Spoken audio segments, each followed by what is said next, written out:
দর্শক, ডাকসু নির্বাচনের আরও তথ্য জানাতে ঢাকা বিশ্ববিদ্যালয়ে রয়েছেন আমাদের সহকর্মী ইমতিয়াজ সনি। আমরা সরাসরি যুক্ত হচ্ছি তার সঙ্গে। সনি, নিশ্চয়ই শুনতে পাচ্ছেন আমাকে। ডাকসু নির্বাচনের সর্বশেষ পরিস্থিতির তথ্য জানবো আপনার কাছ থেকে। রাতেই তো কেন্দ্রে কেন্দ্রে ব্যালট বাক্স পৌঁছে যাওয়ার কথা, এই বিষয়ে কি তথ্য রয়েছে জানাবেন, এবং নির্বাচনকে ঘিরে বিশ্ববিদ্যালয়ের নিরাপত্তা ব্যবস্থার তথ্য একটু জানবো। লাবণী, সেই আসলে দীর্ঘ ৬ বছরের একটা যেই দীর্ঘ বিরতি, তারপরে কিন্তু সেই মাহেন্দ্রক্ষণের অপেক্ষায় আসলে শিক্ষার্থীরা আগামী রাত পোহালেই হয়তো সেই মাহেন্দ্রক্ষণের দেখা পাবে যে ডাকসু নির্বাচন যেটা আসলে অনুষ্ঠিত হতে যাচ্ছে। শিক্ষার্থীদের সাথে আমরা কথা বলেছি, তারা আসলে দীর্ঘদিনের এই যে এই বিলম্ব হয়েছে যে ডাকসু নির্বাচন, সেই নির্বাচনে ভোট দেওয়ার জন্য অধীর অপেক্ষায় রয়েছে তারা।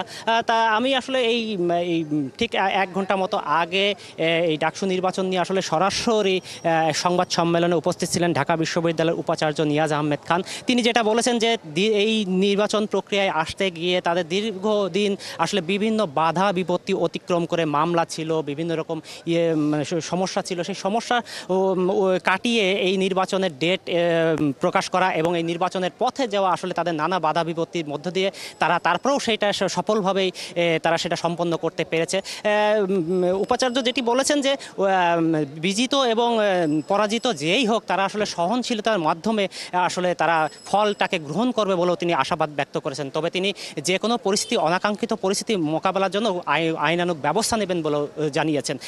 এছাড়া প্রধান রিটার্নিং কর্মকর্তা আরেকটি সংবাদ সম্মেলনে বলেছেন যে আগামীকাল নির্বাচনের সময় কিন্তু ঢাকা বিশ্ববিদ্যালয়ের প্রবেশ পথগুলোতে কিন্তু কোনো রকম যারা নির্বাচন সংশ্লিষ্ট ও ভোটার অর্থাৎ শিক্ষার্থীরা, তারা বিভিন্ন আইডি কার্ড মানে পরিচয়পত্র প্রদর্শন ব্যতীত কিন্তু কোনো সাধারণ মানুষ কিংবা বহিরাগত কেউ এই বিশ্ববিদ্যালয়ে প্রবেশ করতে পারবে না। আর তেমনি যেমনি বলছিলেন যে আজ রাতেই কিন্তু আসলে প্রত্যেকটা 8টি কেন্দ্র, আপনি জানেন যে এই প্রায় 40,000 শিক্ষার্থীদের জন্য কিন্তু 8টি কেন্দ্রে আগামীকাল ভোট অনুষ্ঠিত হবে। সেই সব কেন্দ্রে কিন্তু ভোটের যে সরঞ্জাম, যেই ব্যালট পেপার, যে ব্যালট পেপার বক্স, সেইগুলো কিন্তু আজকে রাতেই চলে যাবে। আর প্রধান নির্বাচন কমিশনার যিনি বলছিলেন যে এইসব ভোট কেন্দ্রে কিন্তু এই ব্যালট বাক্স এইগুলো আজকে গেলেও কালকে কিন্তু নির্বাচনের আগে অর্থাৎ 7টা থেকে 7:30টার মধ্যে সমস্ত সাংবাদিকের সামনে অর্থাৎ ক্যামেরার সামনে কিন্তু তারা সমস্ত ব্যালট বাক্স পেপার আসলে উন্মুক্ত করে স্বচ্ছতার জন্য তারা দেখাবে, তারপরে সেগুলোতে আসলে ভোট অনুষ্ঠিত হবে। তিনি আরও যেমনটি আমাদেরকে জানিয়েছেন যে আগামীকাল কিন্তু যেই ভোট গ্রহণ এবং ভোটের যে গণনা পদ্ধতি, এই পদ্ধতি কিন্তু সরাসরি জায়েন্ট স্ক্রিন অর্থাৎ বড় সামনে প্রজেক্টর অথবা কোনো ইয়েতে কিন্তু তিনি এটা পরিদর্শন করবেন। তিনি বলছেন আমরা স্বচ্ছতার জন্য মূলত এই ব্যবস্থা রেখেছি। এছাড়া আপনি জানেন যে আগামীকাল কিন্তু যেই ভোট যে প্রক্রিয়া, এই প্রক্রিয়ার মধ্যে কিন্তু দৃষ্টি প্রতিবন্ধী যারা আছে তাদের জন্য কিন্তু আলাদা ভোটের যে প্রক্রিয়া, এই প্রক্রিয়া আলাদা সিস্টেম রাখা হয়েছে।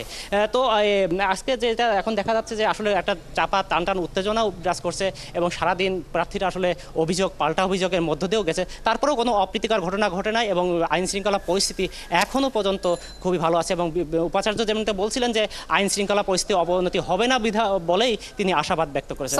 ধন্যবাদ আমাদের সাথে যুক্ত থাকার জন্য। আপনি ডাকসু নির্বাচনের তথ্য সংগ্রহ করতে থাকুন, আমরা নিশ্চয়ই পরবর্তীতে আবারও যুক্ত হব। দর্শক, ডাকসু নির্বাচনের সর্বশেষ তথ্য জানাচ্ছিলেন আমাদের সহকর্মী ইমতিয়াজ সনি।